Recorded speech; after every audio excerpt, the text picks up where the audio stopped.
One tear slowly fell as she slipped the knife gripped in her hands into my back. She said she's doing it for the best of us both, caught me when I started to falter, tears falling from my eyes, pain pulsating through my body, and confusion flooding through my mind. Why was the only word that could escape my mouth in a whisper.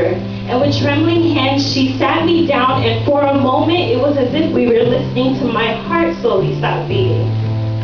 I'm not doing this by any means to hurt you, she said, and one day I pray you'll see and know what I mean.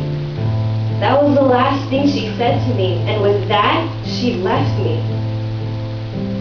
Stumbling to my feet, struggling for air, I wanted to understand you. And though I was the broken one, though I was the one who needed help, I wanted to help you. My dear friend, with arms outstretched and a burn in my chest, I wanted to scream for you to hear me. I wanted to scream, wait!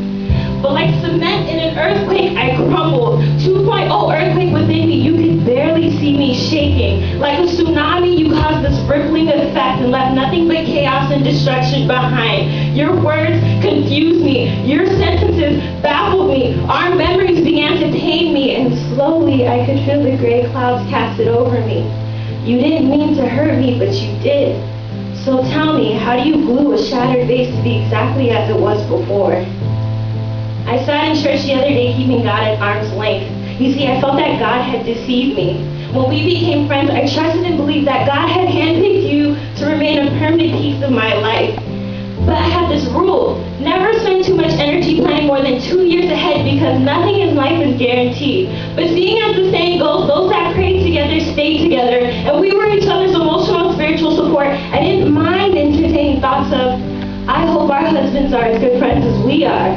Yet there I was, sitting in church, replaying memories of the life I had built and how I now needed to hand remove you from it piece by piece. It was like I was removing shattered glass from my chest. Tears in my eyes and a lump in my throat. My God, why have you forsaken me? But just as that thought crossed my mind, my heart began to thump hard. It was as if God was taking a jackhammer to my heart, trying to break down the barriers I had already begun to build. And I know that everything in life is a lesson, but this has to be the hardest one. I mean, who do I cry to? Who do I laugh over stupid things with? You laced yourself into my life. So when you told me you were on this pathway towards God, making clear I could not embark with you on that journey, I felt that God had given me a friend and taken it with no explanation. It was nothing short of betrayal, a deep knife wound that wouldn't heal. I sat in church that day recognizing the distance I put between me and God. I was praying less, and I even stopped saying grace before my meals. But like footsteps in the sand, I know that in this moment where I feel as though I'm walking alone, it's the moment where He is carrying me.